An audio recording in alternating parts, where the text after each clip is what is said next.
আসসালামু আলাইকুম। আমন্ত্রণ জানাচ্ছি জাগো টিভিতে। আপনাদের সাথে আছি আমি মমতাজ শাহিন রুম্পা। শুরুতেই জানিয়ে দিব আপডেটগুলো। এবার মিশরীয় বন্য বাঘের আক্রমণে পর্যদস্ত ইসরায়েলি বাহিনী, গুরুতর আহত বেশ কয়েকজন দখলদার সেনা। ভারত পাকিস্তানের পরমাণু বোমা কেড়ে নেবেন ডোনাল্ড ট্রাম্প। ট্রাম্পের প্রস্তাবিত প্রতিরক্ষা ব্যবস্থা গোল্ডেন ডোম কতটা শক্তিশালী, কিভাবে কাজ করবে? হিজবুল্লাহর উপস্থিতি লেবাননের নিরাপত্তার জন্য অপরিহার্য, আল জাজিরার প্রতিবেদন থেকে যা জানা গেল। ইরানকে হুমকি দেওয়ার পর ইউটার্ন নিচ্ছেন ট্রাম্প।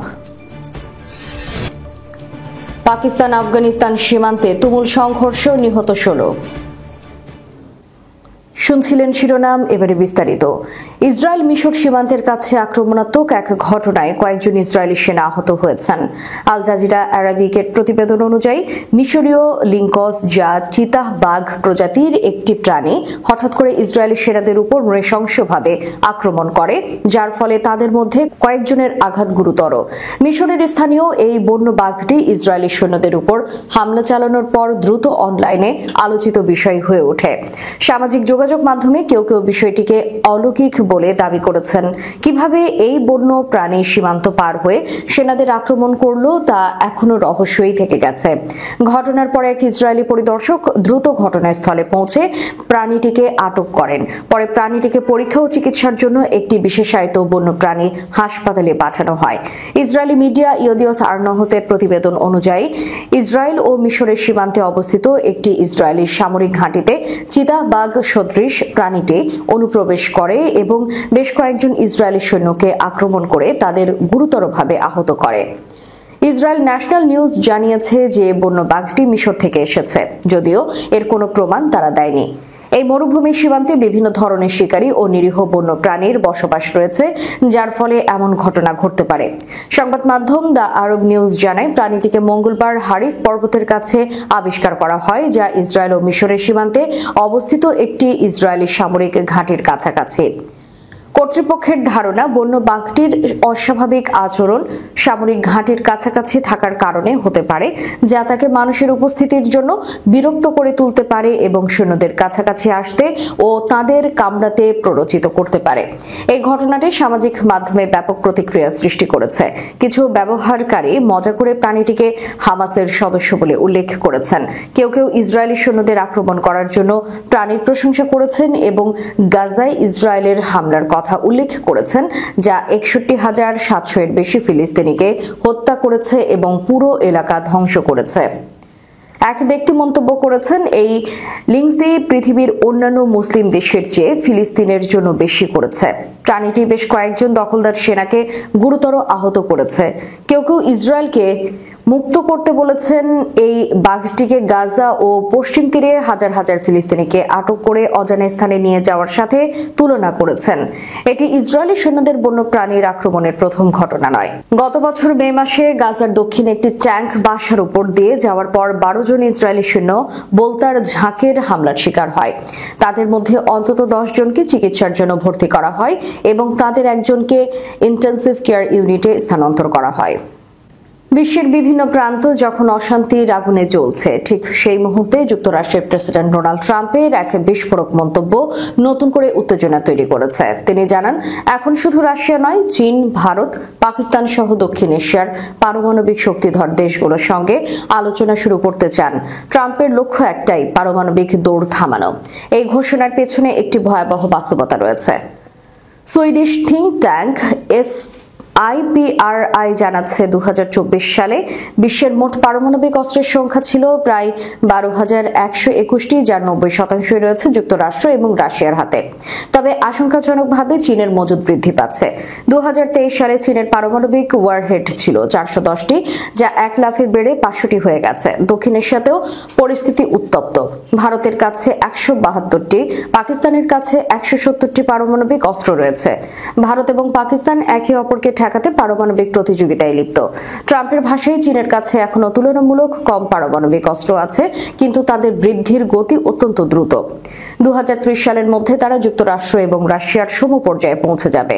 ট্রাম্প বলেন, আমি প্রেসিডেন্ট শি জিনপিং এর সঙ্গে এই নিয়ে কথা বলেছি এবং তিনি এটিকে সমর্থন করেছেন। তবে বিশ্লেষকরা ট্রাম্পের পরিকল্পনাকে নিছক কূটনৈতিক প্রচেষ্টা বলেই মনে করছেন। ভারতের প্রতিরক্ষা বিশ্লেষক রাহুল বেদি স্পষ্টভাবে জানান, ভারত কখনো তৃতীয় পক্ষের হস্তক্ষেপ মেনে নেবে না, বিশেষত পারমাণবিক অস্ত্র বা কাশ্মীরের মতো স্পর্শকাতর বিষয়। পাকিস্তানি বিশেষজ্ঞ সৈয়দ মোহাম্মদ আলী বলেন, ভারতের বিশাল প্রতিরক্ষা বাজেট এবং উস্কানিমূলক বক্তব্যের প্রেক্ষিতে পাকিস্তানের জন্য অস্ত্র হ্রাস করা অসম্ভব। তার মতে, পাকিস্তানের মনে করে তাদের পারমাণবিক অস্ত্রে আঞ্চলিক ভারসাম্য রক্ষা করছে। চীনের অবস্থানও পরিষ্কার, তারা আগে রাশিয়া এবং আমেরিকার বড় আকারে অস্ত্র কমানো দেখতে চায়, তারপর অন্যরা চিন্তা করবে। তাহলে প্রশ্ন ওঠে, ট্রাম্প কি পারবেন এই পারমাণবিক দৌড় থামাতে? SIPRI এবং কূটনৈতিক বিশ্লেষকদের মতে, দক্ষিণ এশিয়া এমন একটি অঞ্চল যেখানে নিরাপত্তা, প্রতিযোগিতা এবং আস্থার অভাব মিলে এক বিপজ্জনক বাস্তবতা তৈরি করেছে। ট্রাম্প চাইলেও চীন, ভারত এবং পাকিস্তানকে এক ছাতার নিচে এনে পারমাণবিক অস্ত্র হ্রাসে রাজি করানো এক কঠিন কাজ। ট্রাম্পের প্রস্তাবিত প্রতিরক্ষা ব্যবস্থা গোল্ডেন ডোম কতটা শক্তিশালী, কিভাবে কাজ করবে? এবার যুক্তরাষ্ট্রের নিরাপত্তার জন্য বিশেষ পরিকল্পনা নিয়ে হাজির হয়েছেন মার্কিন প্রেসিডেন্ট ডোনাল্ড ট্রাম্প। তিনি বানাতে চান গোল্ডেন ডোম। যুক্তরাষ্ট্রকে হাইপারসনিক ক্ষেপণাস্ত্রের হুমকি থেকে বাঁচাতেই ট্রাম্প এই পরিকল্পনা হাতে নিয়েছেন। হাইপারসনিক ক্ষেপণাস্ত্র শব্দের চেয়েও 5 গুণ দ্রুত চলতে সক্ষম, ফলে এই মরণাস্ত্রকে আটকানো কঠিন। প্রচলিত প্রতিরক্ষা ব্যবস্থা এই ক্ষেপণাস্ত্রগুলো ঠেকাতে হিমশিম খেতে পারে। ট্রাম্প তাই ইসরায়েলের আয়রন ডোমের আদলে গোল্ডেন ডোম তৈরি করতে চান। ট্রাম্পের দাবি মতে, গোল্ডেন ডোম মার্কিন আকাশ ও ভূখণ্ডকে শক্তিশালী সুরক্ষা দেবে। বর্তমানে প্রতিরক্ষা ব্যবস্থা এটা করতে সক্ষম নয়। গোল্ডেন ডোমের মাধ্যমে যুক্তরাষ্ট্রকে রক্ষা করতে বিশাল অর্থের চাহিদা জানিয়ে মার্কিন কংগ্রেসের কাছে হিসাব তুলে ধরেছে। পরিকল্পনা বাস্তবায়নের জন্য ট্রাম্প 60 দিনের সময়সীমা বেঁধে দিয়েছেন। গোল্ডেন ডোম হবে স্যাটেলাইট ভিত্তিক। এটি মহাকাশ থেকে ক্ষেপণাস্ত্র শনাক্ত করে ইনফ্রারেড লেজারের মাধ্যমে সেগুলোকে ধ্বংস করবে। গোল্ডেন ডোমের প্রযুক্তি হবে এমনভাবে যা যুক্তরাষ্ট্রের আকাশ ও ভূখণ্ডকে সম্পূর্ণ সুরক্ষিত রাখতে সক্ষম। সূত্র ফক্স নিউজ। হিজবুল্লাহর উপস্থিতি লেবাননের নিরাপত্তার জন্য অপরিহার্য। হিজবুল্লাহ নিয়ে এক বিশেষজ্ঞ জানিয়েছেন, তাদের অস্তিত্ব লেবাননে অব্যাহত থাকবে, কারণ এটি একমাত্র সামরিক শক্তি যা ইসরায়েলিদের মোকাবিলা করার সক্ষমতা রাখে। ব্রাসেলস ভিত্তিক সামরিক বিশ্লেষক ইলিজা ম্যাগনিয়ার বলেন, হিজবুল্লাহর বর্তমানে অনেক ক্ষতিগ্রস্ত, তাদের শক্তি ব্যাপকভাবে কমে গেছে। মাত্র 1 সপ্তাহ আগে হিজবুল্লাহ তাদের সব যোদ্ধাকে দক্ষিণ লেবানন থেকে সরে যাওয়ার নির্দেশ দিয়েছে। তিনি আরও জানান, লিটানি নদী সংলগ্ন এলাকায় ইসরায়েল এবং হিজবুল্লাহর মধ্যে একটি বিপরীত দৃষ্টিভঙ্গি রয়েছে, বিশেষত ত্রাসের সময়কালীন সীমান্ত রেখা নিয়ে। হিজবুল্লাহ লিটানি নদীর উত্তরে এবং দেশের অন্যান্য অঞ্চলে তার শক্তি বজায় রেখেছে, তবে এই শক্তি অনেকটাই ক্ষীণ হয়ে গেছে। এখন তাদের লক্ষ্য আঞ্চলিক নয়, বরং দেশীয়। তিনি আল জাজিরাকে জানান, ইসরায়েল হিজবুল্লাহকে তার অস্তিত্বকে জাস্টিফাই করতে সাহায্য করছে, কারণ তারা আরও লেবাননি ভূমি দখল করে রেখেছে। লেবাননের সরকার ইসরায়েলিদের সরিয়ে দেওয়ার ক্ষমতা রাখে না। এ কারণে হিজবুল্লাহ বলছে, আমার উপস্থিতি এবং শক্তি লেবাননের নিরাপত্তার জন্য অপরিহার্য, যতক্ষণ না সরকার ইসরায়েলি বাহিনীকে বের করে দেওয়ার শক্তি ও সামরিক ক্ষমতা অর্জন করতে পারে, যা বাস্তবিকভাবে সম্ভব নয়। ইরানকে পরমাণু অস্ত্র তৈরি না করতে হুমকি দেওয়ার পর মার্কিন প্রেসিডেন্ট ডোনাল্ড ট্রাম্প হঠাৎই তাদের সাথে সম্পর্ক উন্নতির প্রতি আগ্রহ প্রকাশ করেছেন। ক্ষমতায় বসার পর থেকে ট্রাম্প ইরানের পরমাণু স্থাপনায় হামলা চালানোর হুমকি দিয়ে আসছিলেন। তার এই মধ্যপ্রাচ্য নীতি বিশৃঙ্খল পদক্ষেপ হিসেবে বিশ্লেষকদের অনেকেই আখ্যায়িত করেছেন। তাদের মতে এতে পুরো মধ্যপ্রাচ্য আরও অস্থিতিশীল হয়ে পড়বে। তবে এখন ট্রাম্প ইরান প্রশ্নে তার সুর অনেকটা নরম করতে দেখা গেছে। মার্কিন প্রেসিডেন্টের মধ্যপ্রাচ্য বিষয়ক বিশেষ দূত স্টিভ উইটকফ জানিয়েছে, ট্রাম্প ইরানের সঙ্গে যুদ্ধ এড়াতে চান। তিনি এক সাক্ষাৎকারে জানান, ট্রাম্প কিছু সপ্তাহ আগে ইরানকে পরমাণু কার্যক্রম নিয়ে সমঝোতার আহ্বান জানিয়ে একটি চিঠি পাঠিয়েছেন। যদিও ইরান সেই চিঠিকে হুমকি হিসেবে বিবেচনা করে তা প্রত্যাখ্যান করেছে। তবে উইটকফ দাবি করেছেন, চিঠিটি আসলে একটি কূটনৈতিক পদক্ষেপ ছিল, যার মাধ্যমে তেহরানের সাথে ওয়াশিংটনের বৈরিতা নিরসনের চেষ্টা করা হয়েছিল। উইটকফ আরও বলেন, ট্রাম্প চিঠিতে নিজেকে শান্তির সপক্ষের প্রেসিডেন্ট হিসেবে পরিচয় দেন এবং ইরানের সাথে শান্তি স্থাপনের আগ্রহ প্রকাশ করেন। তিনি বলেন, দুই দেশের জন্যই সামরিক সংঘর্ষ থেকে বিরত থাকা উচিত এবং আলোচনার মাধ্যমে সব সুরাহা করা সম্ভব। তিনি আরও জানান, সংঘাত বা যুদ্ধ এড়াতে ট্রাম্প ইরানের সাথে আস্থার সম্পর্ক গড়তে চান, যদিও সামরিকভাবে তেহরানকে ছাড়িয়ে থাকলেও কূটনৈতিকভাবে শান্তিপূর্ণ সমাধানে পৌঁছাতে আগ্রহী। উইটকফ এবং ইসরায়েলি গণমাধ্যম টাইমস অফ ইসরায়েল জানায়, ট্রাম্প ইরানের পরমাণু কার্যক্রমের নিরাপত্তা নিশ্চিত করতে পাশাপাশি ইরানকে আন্তর্জাতিক মঞ্চে একটি শক্তিশালী জাতি হিসেবে পুনরায় তুলে আনার প্রস্তাব দিয়েছে। একই সাথে পশ্চিমাদের কঠোর নিষেধাজ্ঞাগুলোর বাধা ভেঙে আলোচনা এগিয়ে নেওয়ার জন্য তিনি আগ্রহ প্রকাশ করেছেন। এদিকে ইরানের সর্বোচ্চ ধর্মীয় নেতা আয়াতুল্লাহ খামেনি সম্প্রতি ট্রাম্পকে উদ্দেশ্য করে হুমকি দেন। তিনি বলেন, যারা ইরানের ক্ষতি করার চেষ্টা করবে তাদের শক্তভাবে প্রতিহত করা হবে এবং তেহরান কোনো ছাড় দেবে না। এদিকে পাকিস্তান আফগান সীমান্তে তুমুল সংঘর্ষে 16 জন উগ্রবাদী নিহত হয়েছে। রোববার পাকিস্তানি সংবাদ মাধ্যম ডনের এক প্রতিবেদনে এই তথ্য জানানো হয়েছে। পাকিস্তান সেনাবাহিনীর আন্তঃবাহিনী জনসংযোগ বিভাগ জানিয়েছে, 22-23 মার্চ রাতে উত্তর ওয়াজিরিস্তানের গুলাম খান কালাই এলাকায় বিদেশিরা অনুপ্রবেশের চেষ্টা করে।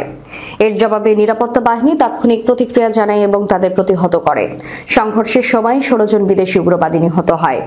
আইএসপিআর আরও জানায় যে পাকিস্তান একাধিকবার আফগান অন্তর্বর্তীকালীন সরকারকে কার্যকর সীমান্ত ব্যবস্থাপনার জন্য আহ্বান জানিয়েছে। পাকিস্তান আশা করে যে আফগান সরকার তাদের দায়িত্ব যথাযথভাবে পালন করবে এবং উগ্রবাদীদের জন্য তাদের ভূখণ্ড ব্যবহারের সুযোগ দেবে না। পাকিস্তান সেনাবাহিনীর মুখপাত্র জোর দিয়ে বলেছেন, আফগানিস্তান যেন তাদের ভূখণ্ড থেকে পাকিস্তানের উগ্রবাদী কার্যক্রম পরিচালনা করতে না দেয়। তিনি আরও বলেন, নিরাপত্তা বাহিনী তাদের সীমান্ত সুরক্ষিত রাখতে দৃঢ় প্রতিজ্ঞ এবং তারা উগ্রবাদের বিরুদ্ধে কঠোর ব্যবস্থা নিতে প্রতিশ্রুতিবদ্ধ। শেষ করার পূর্বে সংবাদ শিরোনামগুলো জানিয়ে দিব আরও একবার। এবার মিশরীয় বন্য বাঘের আক্রমণে পর্যদস্ত ইসরায়েলি বাহিনী, গুরুতর আহত বেশ কয়েকজন দখলদার সেনা।